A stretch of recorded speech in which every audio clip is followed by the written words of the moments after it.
Alors bonjour, dans cette vidéo je vais vous montrer comment on réalise une requête, donc comment on interroge une base de données Access, enfin une table Access, comment on en extrait des données, puisque c'est un petit peu la finalité d'une base de données, c'est retrouver les différentes données qui nous intéressent. Alors pour réaliser cette vidéo, enfin pour vous faire cette démonstration, et si vous voulez suivre la démonstration en même temps que moi, je vous propose d'aller télécharger le fichier démo requête que vous allez trouver sur mon site. Donc je tape l'adresse de mon site infoscg.site.net et je prends la rubrique Access comme ceci. Donc je vais trouver dans les tables à télécharger démo requête qui se trouve ici. Donc je clique dessus. Il me fait une copie ici. Je vais, si je clique dessus, il va me l'ouvrir. Donc ça ne va pas. Je veux d'abord l'enregistrer. Oh là, il veut pas. Il me l'a déjà viré. Téléchargement. Voilà, démo requête, il se trouve ici. Je vais l'afficher dans le dossier, ce sera plus simple. Voilà, comme ça, il m'ouvre le dossier dans lequel j'ai mon document démo requête. Je vais le placer sur mon bureau, comme ça je suis sûr de ne pas le perdre. Je peux fermer la page des téléchargements. Voici donc mon fichier, je double-clique dessus, il me l'ouvre automatiquement et il m'affiche la seule table qui est dans ce document, qui est une table qui reprend différents propriétaires de voitures avec leur âge, et d'ailleurs des gens qui ne sont pas propriétaires de voitures. Vous voyez qu'il y a une personne ici qui n'a pas de voiture, et toutes les autres ici ont une... non, c'est le contraire. Il y a une personne qui a une voiture et toutes les autres n'ont pas de voiture. Alors on va donc interroger cette table. Alors je vais essayer de la laisser ouverte sur ce petit écran pour que vous puissiez réaliser exactement ce que l'on va faire. Je ne suis pas sûr que j'aurai la place. On va tenter, on verra bien. Alors pour réaliser une requête, il faut aller dans l'onglet créer ici, s'il n'est pas déjà activé automatiquement. Et dans l'onglet créer, vous avez une zone concernant les requêtes. Ici, création de requête avec le petit triangle et la petite règle qui indique qu'on va passer en mode création, qui dans le cas d'une requête est le mode le plus simple. Je clique dessus. Et première chose qu'il me fait, c'est qu'il me demande automatiquement de choisir les tables sur lesquelles je veux travailler, donc les tables desquelles je souhaite extraire des données. Donc dans ce cas-ci ici, il n'y en a qu'une, c'est facile, donc une seule table mentionnée. Vous remarquerez qu'on peut également aller chercher des informations dans une autre requête, tout à fait possible. Donc dans ce cas-ci ici, tout ce que j'ai à faire, c'est de prendre celle-ci ici. Je peux cliquer dessus et faire ajouter, ou simplement double-cliquer dessus, et il me l'affiche directement. Si je dois le faire sur plusieurs tables, on verra dans un prochain, sur une autre vidéo, comment utiliser plusieurs tables, extraire des données de plusieurs tables. Vous pouvez parfaitement double-cliquer sur une autre table ici. Une fois que vous avez fait, vous pouvez fermer la table et vous avez donc la requête ici qui est reprise, donc, et qui est pour le moment est encore tout à fait vierge. Il peut arriver chez certaines personnes avec des petits écrans que vous retrouviez un écran comme celui-ci. Eh bien, il suffit généralement d'agrandir un petit peu pour voir apparaître vraiment la grille de la requête, ou de jouer sur les petits pointillés que vous avez là et de les remonter pour pouvoir voir vraiment le contenu de la requête qui pour le moment évidemment est vide. On a donc la table ici avec les différents champs et on a ici une requête qui pour le moment est vierge. Alors qu'est-ce qu'on peut faire avec ça? Première chose, on peut par exemple n'afficher que la liste des différentes personnes, donc en prenant simplement juste la liste des noms. Dans ce cas-là, je prends le nom ici et je le fais glisser-déplacer vers la première colonne de ma requête, donc comme on a ici.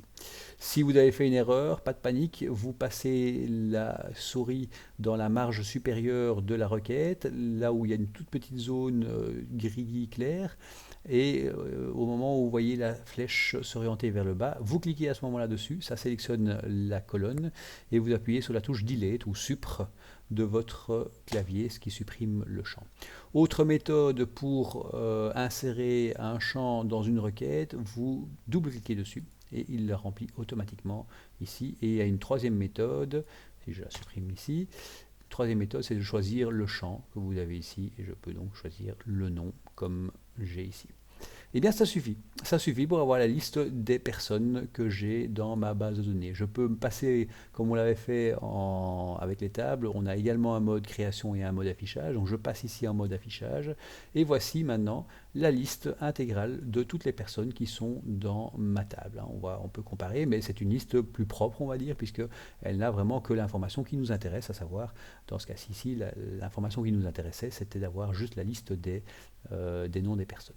Alors on repasse en mode création et sachez que cette liste, là elle est dans un ordre qui n'est pas forcément extraordinaire, on peut parfaitement le trier par ordre alphabétique. Dans ce cas-là, on clique ici, vous avez un petit bouton dans la colonne tri, dans la ligne tri, et vous pouvez choisir croissant ou décroissant, donc ordre alphabétique ou ordre inverse alphabétique.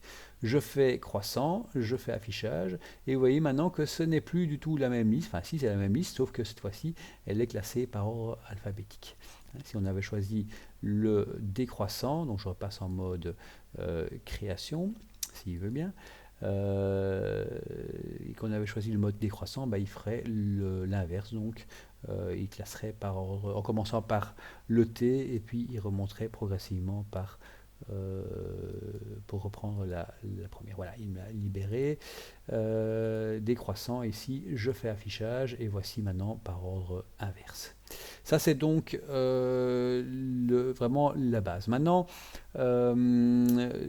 qu'est-ce qu'on peut faire d'autre avec une requête? Il y a plein d'autres choses à faire. Notamment, par exemple, on pourrait reprendre la liste des noms ayant plus de 30 ans. Donc, dans ce cas-là, j'ai besoin évidemment de la liste des noms. Donc, je garde mon champ nom ici, et j'ai besoin évidemment de l'information concernant l'âge.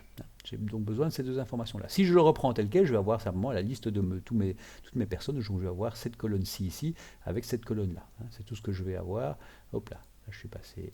Voilà, comme ceci. Oui, évidemment, il n'aime pas que des tables soient ouvertes.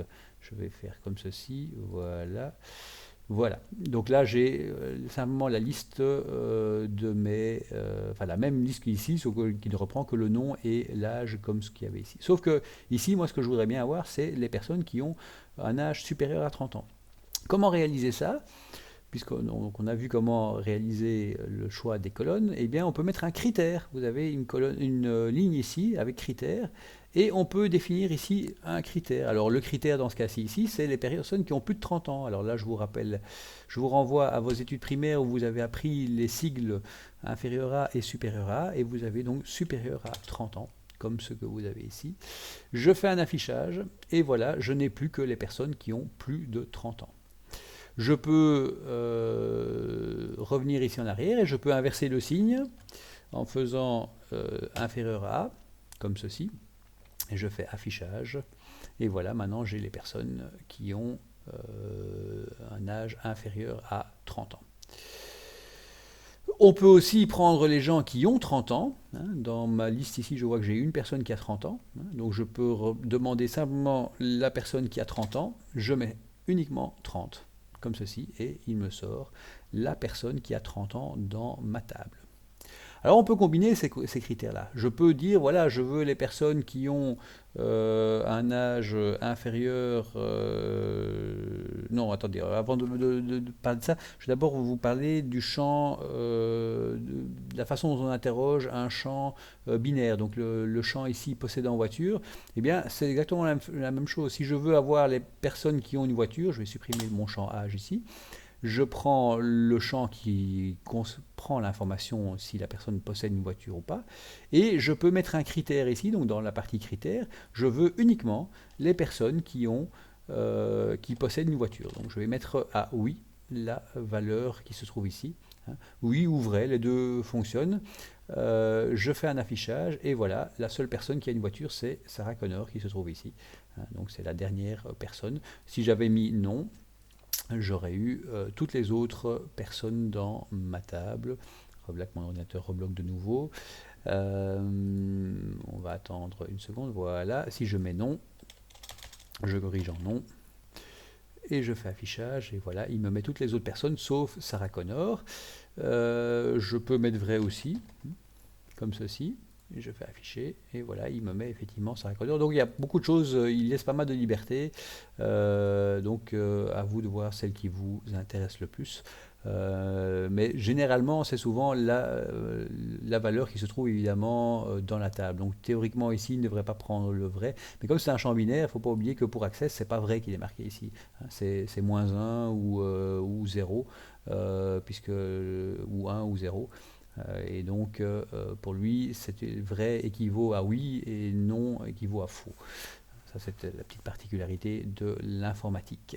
Alors, on peut combiner ces critères-là. Si je veux à la fois les personnes ayant plus de 30 ans et ayant une voiture, ou plutôt n'ayant pas de voiture, j'en aurai plus. Hein, donc, je vais mettre faux ici, comme ceci.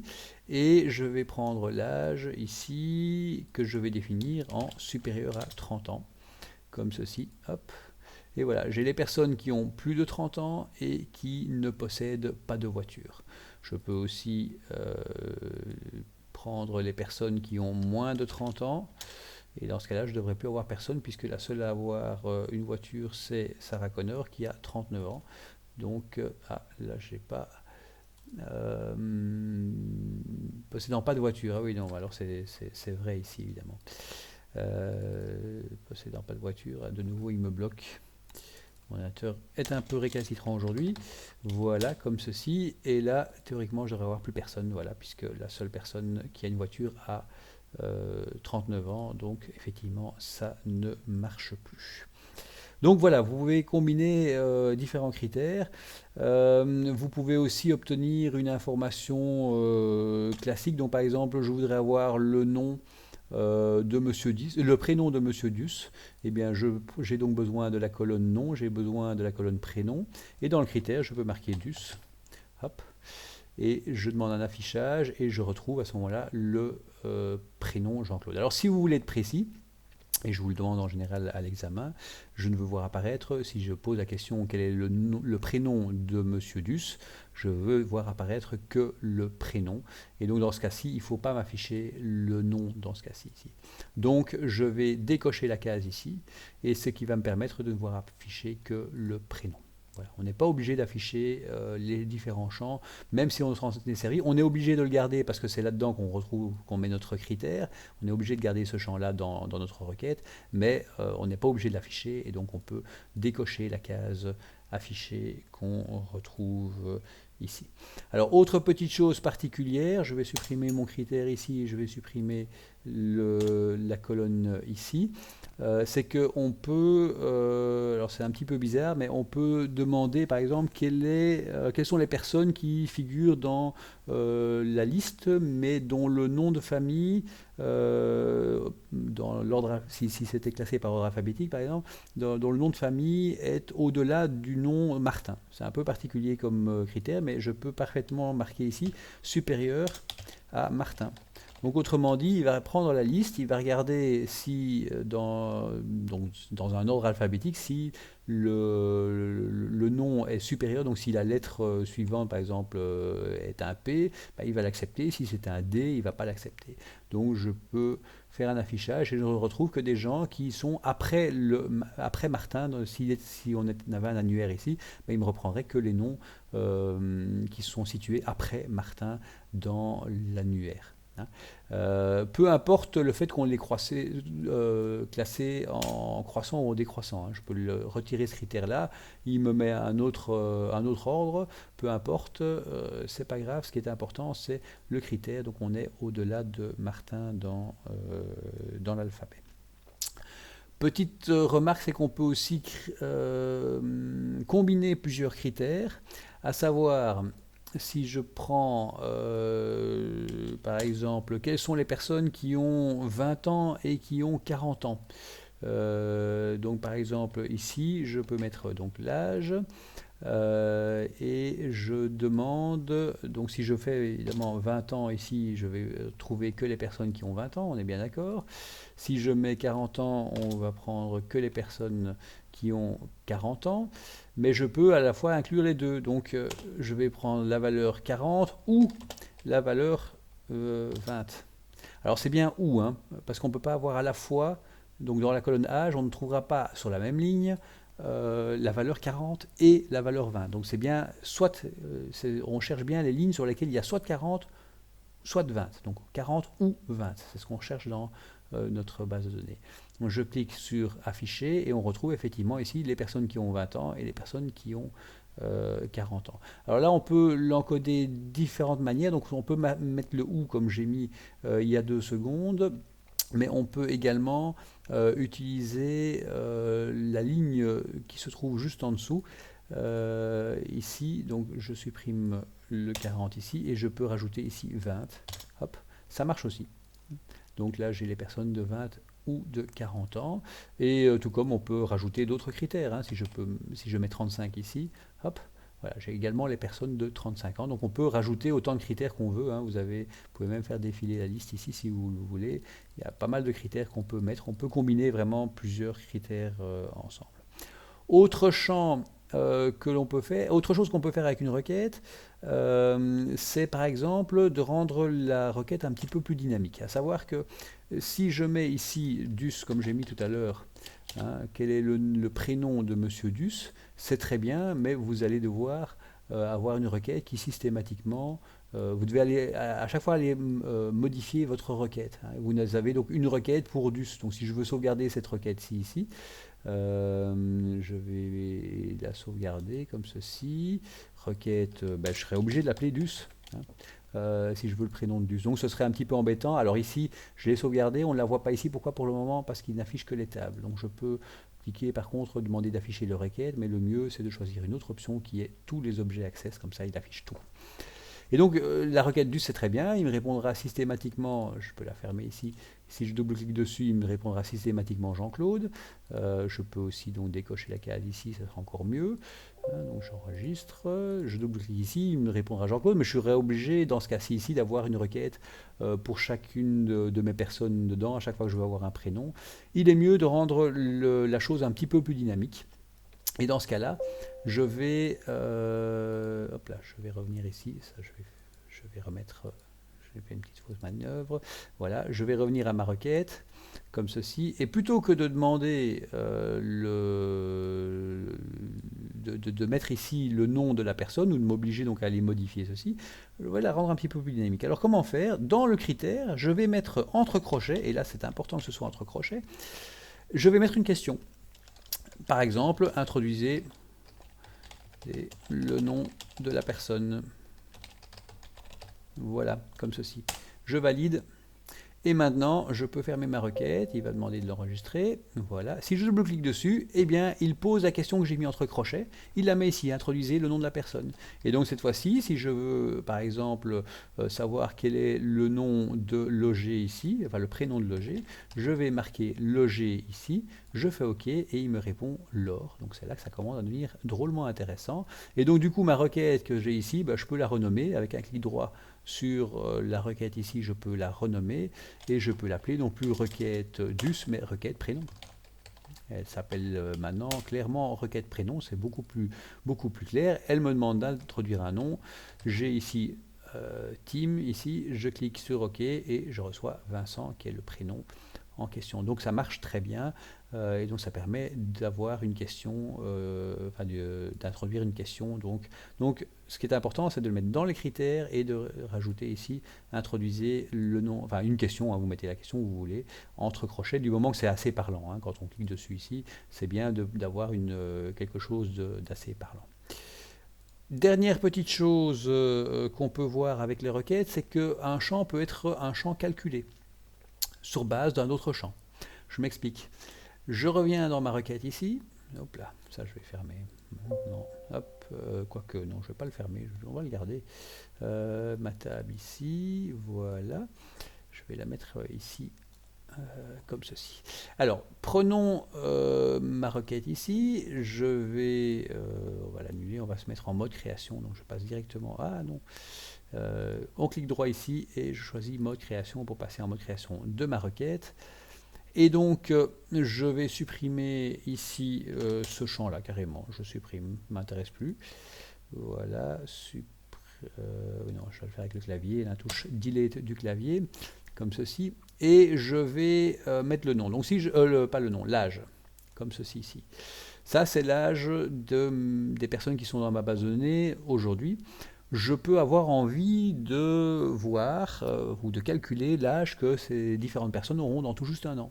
Dans ce cas-là, il suffirait en principe de rajouter 1 à chacun de ces âges-là. On peut le faire à la main, mais il y a une méthode beaucoup plus simple, à savoir que je peux faire âge ici au-dessus, donc dans la colonne, plutôt que de mettre simplement le nom du champ, comme on a fait jusqu'à présent, eh bien on met un calcul en utilisant le nom du champ, âge plus 1, comme ceci. Et je passe en mode affichage, et voilà, toutes les personnes ont pris un an de plus. Vous voyez que Jean ici avait 20 ans dans la table originale, il a 21 ans ici. Arthur avait 30 ans, il a 31 ans, et ainsi de suite. Vous pouvez voir que chaque fois, il y a un an de plus. Alors, ce qui est gênant, c'est la petite partie extra 1 ici au-dessus. Ça, on peut le modifier aussi. Donc, je repasse en mode création. Et d'ailleurs, vous avez vu, il a mis un extra 1 ici. Je peux marquer âge dans un an, par exemple. Je n'aime pas mettre des espaces dans ce genre de choses, mais enfin, c'est pour vous faciliter la compréhension. Je fais affichage et voilà, j'ai âge dans un an et je retrouve donc les âges des différentes personnes. Et vous pouvez faire plein de calculs de ce genre-là, hein, puisque vous pouvez multiplier, diviser et tout ça. Tout ça est parfaitement possible avec un champ de ce genre-ci. Une petite parenthèse encore, j'ai oublié de vous dire, de nouveau sur un champ âge, donc je reprends mon champ âge, j'ai parlé du sigle supérieur à ou inférieur à. Il y a aussi l'équivalent de ce que vous avez connu en primaire, le inférieur ou égal. En principe, on mettait ce sigle-là et puis on mettait juste en dessous un petit égal, mais en informatique, c'est un petit peu plus difficile à réaliser. Alors du coup, on met les deux signes les uns après les autres, donc inférieur ou égal, comme ceci. Donc âge inférieur ou égal à 30 ans. Ça, on peut le faire et on retrouve à ce moment-là les personnes qui ont 30 ans. Et tout comme on peut faire exactement l'inverse aussi, hein, on peut parfaitement mettre inférieur, donc supérieur ou égal à 30 ans. Donc je retrouve ici les gens qui ont plus ou égal 30 ans. Et on peut également faire tous ceux qui n'ont pas 30 ans, donc qui ont un âge différent de 30 ans. Et dans ce cas-là, on n'utilise pas le sigle différent que vous connaissez en maths, on utilise un sigle qui est beaucoup plus utilisé dans le monde informatique, c'est inférieur et supérieur. Donc on est à la fois inférieur ou supérieur à 30 ans, et dans ce cas-là, il prend toutes les personnes sauf les personnes qui ont 30 ans. Donc le Arthur ici, eh bien, on ne le retrouve pas dans la liste qui se trouve ici. Donc ça, ce sont les différents opérateurs qu'on peut utiliser dans la partie critères. Donc quand on veut faire prendre des gens qui ont un âge différent de 30 ans, on peut le faire. Donc vous avez en résumé le inférieur à, le supérieur à, le inférieur ou égal, le supérieur ou égal ou le différent. Ça, ce sont les différents critères que vous pouvez utiliser. Voilà, ceci termine la vidéo sur les créations de requêtes de base. Je vous invite maintenant à faire les quelques exercices que vous trouvez dans mes slides avant de passer aux requêtes avancées. Merci pour votre attention.